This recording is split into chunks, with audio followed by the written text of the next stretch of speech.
मला असं वाटतं की मागील 2-3 दिवसात बिनविरोधच्या विरोधात जे काही महाराष्ट्रात घडतंय त्याची त्याच्या बाबतीमध्ये आमच्याकडे अनेक प्रूफ आहेत आणि काल निवडणूक आयोगाने देखील याची चौकशी लावलेली आहे.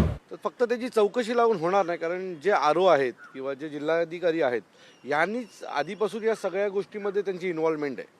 तर या सगळ्याची चौकशी ही निवृत्ती न्यायाधीशांच्या मार्फत व्हावी किंवा हायकोर्टाच्या निगराणीत व्हावी अशी याचिका आज आम्ही दाखल करतोय. आणि जर खरंच न्याय द्यायचा असेल तर मला असं वाटतं की यात एका वेगळ्या संस्थेकडनं ही सगळी चौकशी व्हावी आणि तोपर्यंत हा संपूर्ण निकाल हा राखून ठेवला पाहिजे. कारण अशा प्रकारे जर निकाल लागायला लागले तर याच्या आधी मतदार विकत घेतला जात होता, आता उमेदवार विकत घेतला जातोय. आम्ही प्रूफ देतोय की एक उमेदवार स्वतः DCMच्या घरी जातोय, एंट्री करून जातोय, एक पोलिसवाला त्याला घेऊन जातोय आणि त्याच्यानंतर तिथून निघून तो जर फॉर्म पाठी घेत असेल तर मग एखाद्या राजकीय पक्षाने एखाद्याला AB फॉर्म दिल्याच्या नंतर अशा प्रकारची जर घटना घडणार असेल तर ती चुकीची घटना आहे. या संपूर्ण निकालाच्या विरोधात हायकोर्टाने स्वतः लक्ष द्यावं अशी आमची आज मागणी आहे आणि त्यासाठी आज आम्ही हायकोर्टात आलेलो आहे. साधारण काय आहेत आपल्याकडे पुरावे, कशा पद्धतीने? बघा, आमच्याकडे बरेचसे पुरावे आहेत. एक तर आरोनी केलेला तिथला तो घोळ की आम्ही एका केसमध्ये आम्ही ऑलरेडी नियम असा सांगतो की स्क्रुटनी सुरू व्हायच्या अर्धा तास आधी तुम्हाला ते जे जमलेले फॉर्म आहेत ते बाहेर डिस्प्ले करायचे असतात. ते फॉर्म चेक करून उमेदवार त्याच्यावर ऑब्जेक्शन घेतो. पण त्या बाईने तो फॉर्म लावलाच नाही. तो फॉर्म लावला 3:30 वाजता. 3:30 वाजता तो फॉर्म लावला. तर त्यात जेव्हा तो फॉर्म लावला त्यावेळेला लोकांनी चेक केल्यावर त्यात अनेक ठिकाणी निरंकाचा जो कॉलम असतो तो भरलाच गेला नव्हता आणि तो भरला नसेल तर ती जागा बाद होते, तो अर्ज बाद होतो. मग आम्ही तिथे गोंधळ घातला. गोंधळ घातल्यावर त्या महिलेने सांगितलं नाही ऑलरेडी माझ्याकडे तो आलेला आहे पण मी लावायला विसरले. म्हणजे ऑलरेडी त्या महिलेनी जे 10:30 वाजता फॉर्म लावायला पाहिजे होते ते 3:30 वाजता लावले. 3:30 वाजता लावलेल्या फॉर्ममध्ये देखील मी ते लावायला विसरलो असं तिचं मत होतं. आणि बाकीचे इतर जे अपक्ष उमेदवार होते त्यांच्या बाबतीतले पटापट निर्णय घेतले जात होते, परंतु सत्ताधारी पक्षाच्या बाबतीतले निर्णय हे तिथे घेतले जात नव्हते. त्यांना मदत केली जात होती आणि अशाच प्रकारे सरकारी यंत्रणेचा उपयोग करून त्या लोकांनी ही निवडणूक बिनविरोध करण्याचा प्रयत्न केला. माझ्या बाजूला ही जाबर फॅमिली आहे. यांच्या बाबतीत तर तिथला जो स्टाफ आहे तो सांगतोय की मॅडम मी तुमच्या टेबलवर त्यांचा ॲफिडेव्हिट ठेवलेला आहे 11च्या आधी, तरीसुद्धा मॅडमने मला माझ्या हातात दिला नाही म्हणून या माणसाचा अर्ज बाद केला. आज ते देखील त्यांची एक वेगळी केस करतात. मला आता येताना ते भेटले. सो असे अनेक गोष्टी या 64 ठिकाणी घडलेल्या आहेत. प्रचंड पैशाचा वापर केला गेला. आमचे एक उमेदवार आहेत राजेश्री नाईक म्हणून, त्यांना 5 कोटी रुपये देण्यात आले होते की 5 कोटी रुपये देतो, तुम्ही तुमचा उमेदवारी अर्ज मागे घ्या. तर या सगळ्या गोष्टी ज्या आहेत ना त्या निवडणुका कलंकित करणाऱ्या गोष्टी आहेत आणि याच्यावर जर आज आम्ही आवाज उठवला नाही तर या बाबतीत महाराष्ट्र बदनाम होईल. आणि म्हणून आज आम्ही इथे आलेलो आहे. आम्हाला न्यायव्यवस्थेवर पूर्ण विश्वास आहे की न्यायव्यवस्था ह्या 64 जागेच्या बाबतीतला निकाल हा जोपर्यंत चौकशी पूर्ण होत नाही तोपर्यंत राखून ठेवी. राज ठाकरेंनी काल या संदर्भात प्रश्न विचारला, त्यावेळेस उद्धव ठाकरे देखील असं म्हटले की कोर्टावरती काय, आमच्या कोर्टावरती देखील विश्वास नाही, अशा प्रकारचं वक्तव्य त्यांनी. बघा, शेवटी प्रत्येक गोष्टीला एक शेवट असतो. तर आमचा आता शेवटचा जो मार्ग आहे तो कोर्ट आहे. न्याय द्यायचं की नाही हा कोर्टाचा निर्णय आहे, परंतु न्याय मागायला आम्ही गेलोच नाही असं व्हायला नको म्हणून आज आम्ही कोर्टाच्या पायरीवर जवळ आलेलो. विरोधक सातत्यानं आरोप करत आहेत. आधी EVM वर प्रश्नचिन्ह उपस्थित केलं, आता बिनविरोधवर प्रश्नचिन्ह उपस्थित करतायत. अशा संदर्भात अरे, बिनविरोध निवडणुका जर तुम्ही घ्यायचंच ठरवलं असाल तर मग ही प्रक्रिया कशाला राबवता ना. घटनेमध्ये आम्हाला प्रत्येक माणसाला मतदान करायचा अधिकार दिलेला आहे. त्या अधिकारानुसार तिथे तो नगरसेवक निवडू शकतो, त्यांना हवाय तो नगरसेवक निवडू शकतो, आमदार निवडू शकतो. पण ही प्रक्रिया जर पार पडणार नसेल, ती प्रक्रिया जर तुम्ही कॉलॅप्स करणार असाल तर मग काय अर्थ आहे ना.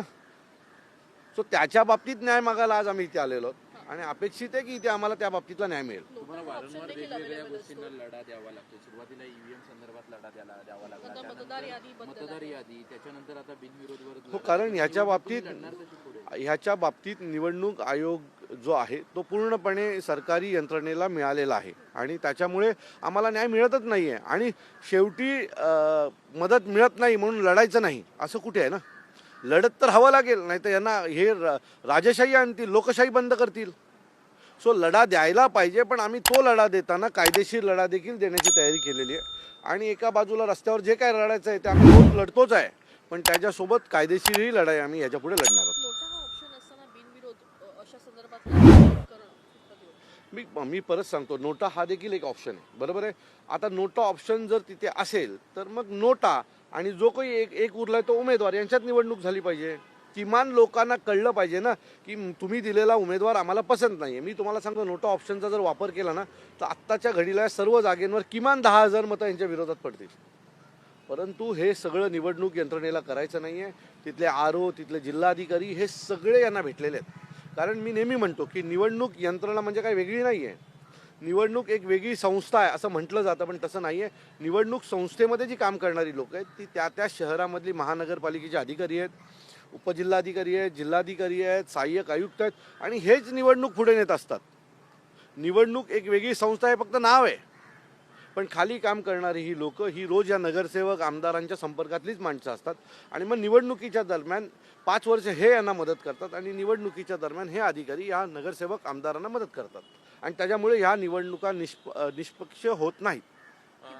याचिकेमध्ये हाही उल्लेख करणार आहात का तुम्ही की नोटा हा ऑप्शन असल्यानंतरही निवडणूक त्या ठिकाणी आम्ही बऱ्याचशा गोष्टी त्यात ॲड केलेल्या आहेत. घडलेल्या घटना, मुख्यमंत्र्यांच्या घरात घडलेली घटना, AB फॉर्मच्या निवडणूक कार्यालयाच्या बाहेरच्या CCTV फुटेज चेक केल्या गेले पाहिजेत. उमेदवारांना गाडीत भरून घेऊन जातानाचे काही व्हिडिओज आहेत, हे सगळेच आम्ही कोर्टासमोर आज दाखल देतोय आणि आम्हाला खात्री आहे की हे सगळं पाहिल्याच्या नंतर कोर्ट याच्यावर व्यवस्थित ताशोरे ओढेल. मला वाटतं एक उदाहरण सेट झाला तर तो संपूर्ण देशासाठी असेल. हे आज आम्ही आलोय ना, ती देशातली निवडणूक यंत्रणा ही सुरळीत पुढच्या पिढ्यांसाठी सुरक्षित राहावी याच्यासाठी आज आम्ही आलेलो.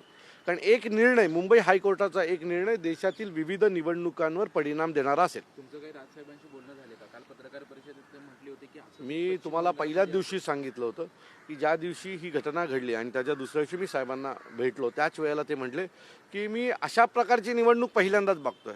बाळासाहेबांबरोबर लहानपणापासून निवडणूक पाहणारे राजसाहेब जर असं म्हणत असतील की मी अशी निवडणुकीच पाहिली नाही की उमेदवारच गायब केला जातोय, म्हणजे निवडणूक यायची वेळच ही लोक येऊन देत नाही. जर एवढी ह्यांची हिंमत वाढली असेल आणि एवढा जर पैशाचा माज यांना आला असेल तर मला वाटतं की न्यायालयाने यांच्यावर योग्य तो निर्बंध घातले पाहिजेत. दरम्यान पश्चिम बंगालचा जो दाखला देण्यात आला तोही तुम्ही याच्यामध्ये अधोरेखित करणार आहात? आम्ही हायकोर्टाचे 3-4 निर्णय आहेत सुप्रीम कोर्टाचे, ते देखील या दरम्यान काढलेले आहेत. लोकसभेच्या निवडणुकीच्या दरम्यान देखील अशी जी घटना घडली होती, त्यावेळेला बिनविरोध निवडणूक जाहीर केली होती, त्यावेळेला देखील सुप्रीम कोर्टाने या बाबतीमध्ये काही निर्णय दिलेले आहेत, ते देखील आज आम्ही समोर ठेवणार आहोत. सरोदे सर आमचे वकील आहेत, असीम सरोदे, आणि ते आमची निवडणूक आमचं जे पिटिशन आहे ते ह्याच्या पुढे पाहतील. कुलाब्यामधला एक प्रकार असाच घडला होता. नार्वेकरांनी जे आहे ते धमकी देत असल्याचा व्हिडिओ व्हायरल झाला होता. अहो, नार्वेकर असतील, एकनाथ शिंदे असतील, त्यांची टीम असतील, पोलीस अधिकाऱ्यांची, आता एवढे सगळे प्रूफ दिल्याच्या नंतरही जर म्हणत असाल की नाही काय सगळं व्यवस्थित आहे तर कसं चालेल ना. उमेदवार एकनाथ शिंदेच्या घरी चालत चाललाय, त्याच्याबरोबर एक पोलीस अधिकारी चालत चाललाय. तो काय कशासाठी गेला होता? गंगेत आंघोळ करायला गेला होता का पैशाच्या? तिथून निघून तो डायरेक्ट गेला आणि अर्जपाठी घेतला, याचा अर्थ काय? एक विधानसभेचा अध्यक्ष तिथे उभा राहून धमक्या देतो फॉर्म पाठी घेण्यासाठी, तरी तुम्हाला अजून प्रूफ हवेत आमच्याकडनं, आणि तरी तुम्ही जर बोलताय की नाही निवडणूक बरोबर चाललेली आहे, यात कुठलाही दबाव नाही, तर मला असं वाटतं मग लखला पाहिजे तुमची निवडणूक तुम्हाला सगळ्यांना. काल अमितजींनी देखील एक आवाहन केलं होतं, जेव्हा ते सोलापूरला गेलेले ते असं म्हणाले होते की तुम्हाला जिंकायचं आहे तर तुम्ही जिंका, पण खून खराबा करू नका. बरोबर आहे, आधार घ्यायला तयार आहोत. खरं आहे. माझी भूमिका तीच आहे. एखाद्या माणसाचं तुम्ही हत्या करणार असाल आणि त्याचं कुटुंब उद्ध्वस्त करणार असाल, त्या घरातल्या त्या मुलाच्या तो जो काही किंचळत होता लहान मुलगा वडिलांसाठी, ते आजही आमच्या सगळ्यांच्या कानावर आहे. आणि ज्याला लहान मुलं आहेत त्याला ती किंचाळी समजू शकते काय. सो अमित साहेब जे बोलले ते बरोबर आहे, आम्ही त्या मताला सहमत आहोत. आणि जर खरंच तुम्हाला निवडणुका जिंकायच्या असतील तर तुम्ही जिंका, पण कोणाचा बळी घेऊन जिंकू नका, कोणाचं घर उद्ध्वस्त करून जिंकू नका. गर्जा हिंदुस्तान चॅनलला सबस्क्राईब करा आणि ताज्या घडामोडी जाणून घेण्यासाठी बेल आयकॉनवर प्रेस करा.